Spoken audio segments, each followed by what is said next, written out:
li ma gëm jusqu'à preuve du contraire te dama koy waat maa ngi ak njàpp fi ma toog billahi wallahi wa tallahi wa rabbul kaabati man de def naa investigation bu ne j'ai des contacts dans les ministères à la gendarmerie à la police j'en ai beaucoup dans ce pays te yàlla may na ma xel jàng naa am naa xam-xam je suis gestionnaire des organisations je suis ingénieur financier je suis expert en management des projets je suis formateur dans les instituts supérieurs de formation professionnelle liggéey naa ci administration liggéey naa secteur privé liggéey naa ci ONG je suis consultant indépendant ndax ma yombul fu ne dem naa fa mais gisuma toqantal lu ñuul ci deru Ousmane Sonko sama diggante ak yàlla bokkuma Pastef je ne suis ni un militant ni un sympathisant ni un ami de Ousmane Sonko mais yàlla rek moo tax may wax nangul leen ma loolu c'est un homme qui est porteur d'un projet de société auquel nous nous identifions ma jeexal ci leen Ousmane Sonko dafa ñëw andi loo xam ne bi ma ko jàngatee parce que lire naa ay livres bi bind ci wàllu pétrole gaz ak bi mu bind ci les solutions yaakaar naa mu ngi préparer sax benn livre boo xam ne sur la décentralisation gisaguma ko nag suivre naa ko déglu naa ko man jaaxal ma yombul ndax ba jàng jotee damaa jàngi ni gaay te bariwul ñu ma ci raw de te ba liggéey jotee damaa liggéey ba samp kër jotee ma samp kër xam naa li mu andi ni ma koy tudde mooy le programme de redressement de la gouvernance et de développement durable ma càmbar ko dafa ne bis bu yoree réew mi day tàmbalee si ñi mu àndal waa Pastef yooyu ñoom Bassirou Diomaye Faye ak ñoom El Hadji Malick Ndiaye ak ñoom Moustapha ñoom Djibril ñoom ñëpp ku si def lu dul noonu nee na da lay jël du teg dossier bi si conc bi de da koy jox yoon maa dégg mu wax ko am naa yaakaar ne dana ko def xam ngeen lu tax la mu wax te mooy dëgg un homme politique c'est à la fois un discours et un parcours bi ma analyser discours bi analyser parcours am def investigation ci moom bi mu juddoo ba bisu tey bii développement Sénégal man na jaar ci moom de man de fu ma d'accordul ak moom wax naa ko bind naa ko tey jii su defee loo xam ne d'accorduma ci dama koy critiquer laaj leen ma Abbas Boubou Ndiaye mi nekk Louga laaj leen ma les proches de Ousmane Sonko nga xam ne parfois ñu may suivre samay article mu ngi sur les sites d'information mu ngi ci Facebook wax naa rajo wax naa fu ne j'ai beaucoup de canaux de communication donc su ma amee dëgg bu ma koy wax dama koy wax ni ma koy waxee képp ku yàlla bind ndax itam yàlla rek laa gëm moom laa yaakaar programme boobu laa bëgg càmmar ngeen wax ma tamit ndax waa ji day fo wala ñu ko bëgg a yàqal ñooy fo gannaaw loolu dafa ne lii di sàcc lii di luubal ak yenn xeet maanaam il y a le vol le détournement d'objectifs le détournement de deniers publics l'enrichissement illicite le blanchiment de capitaux l'arnaque l'escroquerie le faux intellectuel faux et usage de faux ak xeet yooyu ba ci corruption ba ci fraude ba ci concussion nee na loolu lépp incha allah day dakk ci dëkk bi te da koy tàmbalee sa ñamu àndal loolu su amee réew mi dox ndax Sénégal ngay gis benn nit yor téeméeri kër téeméeri oto ay milliards yu jeex alalu askan wi la te askan waa ngay dee xiif nañ ko nangul mu wax ne en matière de développement qu'est-ce qu'il va faire dafa ne la rationalisation des ressources à travers une maîtrise li ñu yàlla jox ci alal mu nekk suñu suuf suñu géej ci àll bi fer phosphate zircon or ba tey gaz ak pétrole jën nee na dana fexe ba waa réew mi teg ci seen loxo di ko jariñoo ñu koy gis xanaa loolu ñëpp di ñaan mu ne l'optimisation de la mobilisation de ressources, surtout à travers l'élaboration et la mise en œuvre d'une politique fiscale efficace. xam-xam daa neex nee na Sénégal su dee ñu ngi am junni milliards ci wàllu l'impôt ak xeeti impôt yëpp nee na moom su toogee dana fexe bañ am ñaari junni ndax xam na niche fiscale yi xam na ni Sénégal di ñàkk ci wàllu l'impôt xam na ni muy def ba këru liggéeyukaay yi nga xam ne doomu réew mee ko moom ñu yàgg fi am koppar ñu jariñoo ci te duñu sonn ci wàllu fiscalité waaye ñooy jóge bitim réew tamit xam na ni muy doxalee ak ñoom te man def naa ci benn étude il a parfaitement raison mu wax ne tous les contrats yi ñu signé woon duñu ko résilier mais dañ koy renégocier moo tax ñu naan Ousmane Sonko dafa contre waa France waa bitim réew déedéet dafa ne ànd bi ñuy ànd ak waa bitim réew rawatina France mi si jiitu àndu nawle lay doon gagnant-gagnant du ay contrat yoo xamante ne un groupe minoritaire ñooy accaparer les richesses askan wi sonn ndax réew mu am li ma la wax yépp waruñoo deew a xiif am nga suuf si yaatu am nga jant am nga géej am nga jën yu bari am nga ay mala am nga fer am nga phosphate am nga zircon am nga gaz am nga pétrole am nga or ba tey bokk ci les 25 pays les plus pauvres du monde sama gaay dal leen ngeen xool mbir mi Ousmane Sonko waxaat ne su ma toogee ci réew mi incha allahu damay créer benn connexion entre le secteur primaire et le secteur tertiaire en passant par le secteur secondaire maanaam dafay am une politique d'industrialisation nee na nga naan canette boo xam ne ñu ngi ko jëlee Dubaï te lañ ko defaree fii la jóge ci réew mi neen day dakk nee na réew mi am na gerte am na ñebbe am na basi am na mboq am na bisaab am na mango am na madd am na yëpp day fexe ñu fiy bay ceeb bu doy bay dund ci lu yomb ba pare ñu jox ko waa bitim réew am ci xaalis nee na day fexe ba ñuy defar fii ay jus de mangue jus de bisaab nag yi ak xar yi ak bëy yi ñu soqal ko ba ñu bari am benn exploitation bu efficace ñuy jël meew moomu implanter ay unité industrielle di def transformation nga xam ne li ñu soxla yépp ci wàllu dund ci wàllu solin ci wàllu nekkin dañ koy am ci réew mi bay jox waa bitim réew nee na loolu moo gën waa bitim réew ñëw njiit yi di leen nax di ci am ay milliards askan wi duñ ci gis seen bopp Sénégal mooy réew moo xam ne da ngay dégg ñu ne am na or nga dund ba dee doo mës a teg bët or am na jën yu duuf nga dund ba dee doo mës a lekk jën bu duuf noonu la amee gaz ak pétrole su ngeen moytuwul di ngeen ko teg bët ndax gaay koy saax-saaxee ci kaw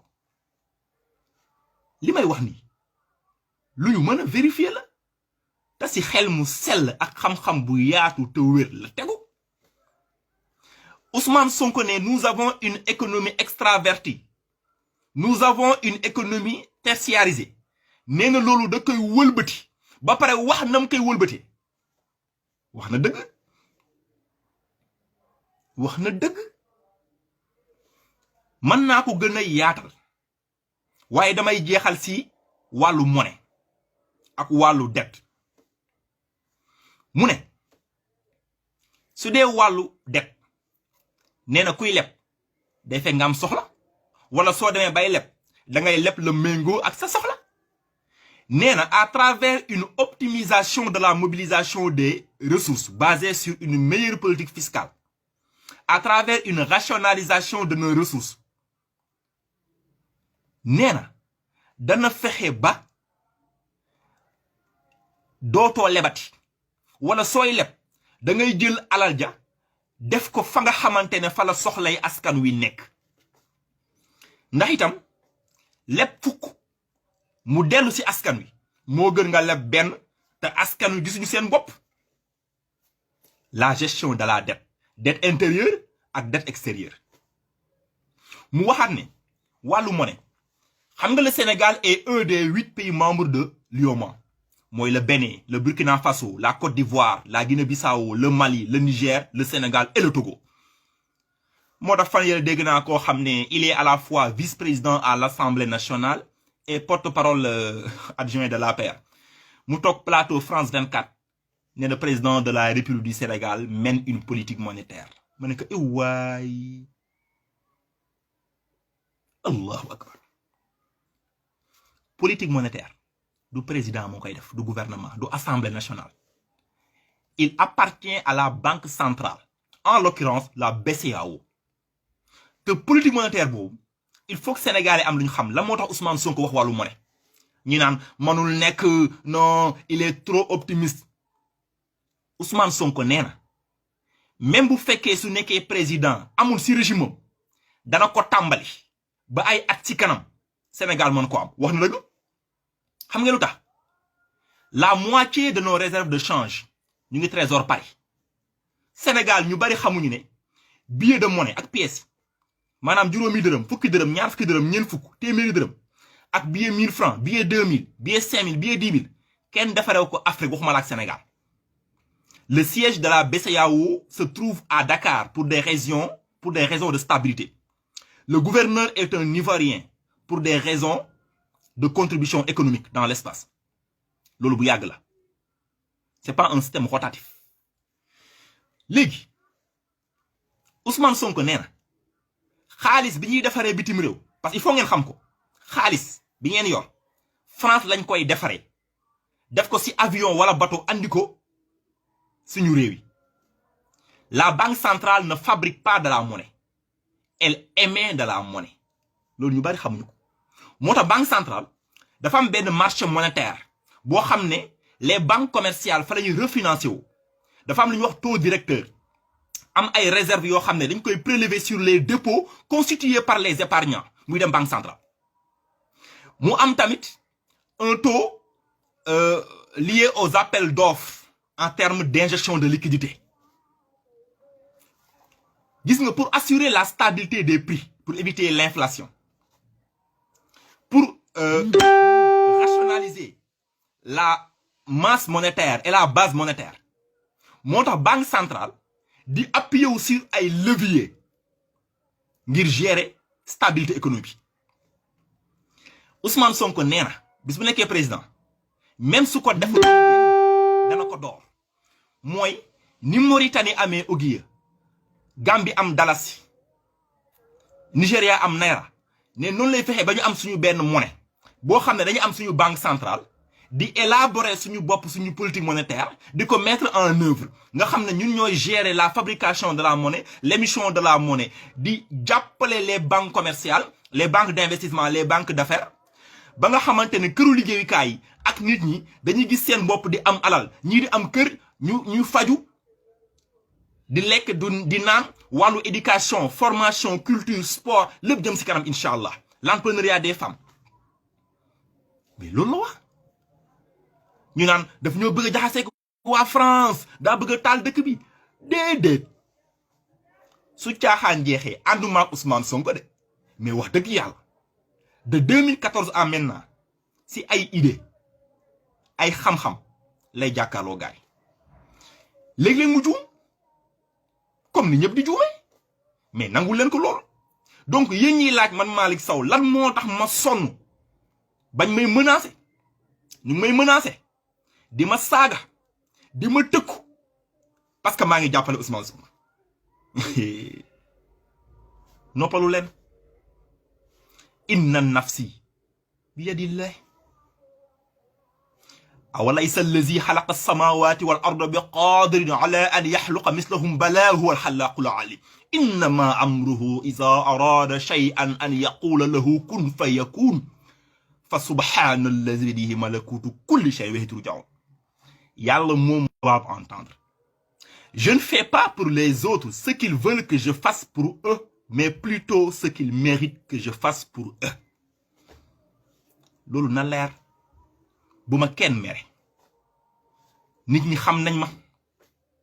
yàlla rek moo tax may def te laa taa'ata li maxluqin fi maxsiyati alxaaliq yéen salaam moo ko wax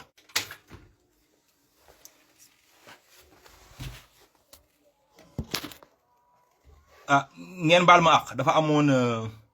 un souci technique. Voilà, donc ma terminé. Je lance un appel à la jeunesse. Nañu gën a taxaw. Jarul saaga, jarul ŋaañi, jarul xas. Nañu assainir les réseaux sociaux, les plateaux télévisés, les studios de radio. Ñuy wax xel ak xam-xam. Réew mi loolu koy defal. Bu ñu kenn nax.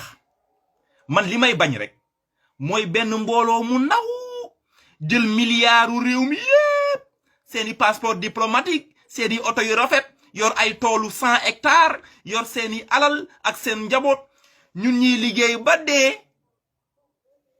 di siim seen cere loolu rek laay bañ. donc na ñëpp taxaw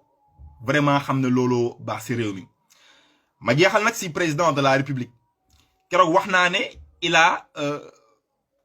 tenu un discours responsable dontale bari na ay critiques yu moo ko def ndax oote na apaisement bàyyi xel kilifa diine yi wax ne mën nañ féewaloo ci wàllu gis-gisu politique waaye réew mi benn bopp la buñ ko xar ñaar tant que mu ngi jiite réew mi dana jël li ko yoon may mu fexe ba dëkk bi am jàmm incha allahu yoon dox loolu baax na mais li ma ci gën a neex mooy bi mu defee aveu d'échec ñi ànd ak moom duñ ko wax dëgg mais loolu la le chef de l'État a fait un aveu d'échec te loolu lu baax la njiitu réew mi nee na je vous ai écouté je vous ai entendu et je vous ai compris déglu naa leen dégg naa leen te xam naa fa ngeen waxe ak fa ngeen jëfe danaa jël seen mbir en considération c'est bien mais je me demande est-ce qu'il a compris la jeunesse ndax président de la République su xoolee ne Promoville Puma Pacasen Prodac yooyu yëpp baax na dontale am na ay défaillances mais soo jëlee DER ANPEJ FONSIS FONGIP BND ak yeneen programme de l'État wala ay structures d'accompagnement des jeunes et des femmes tey lii am ci réew mi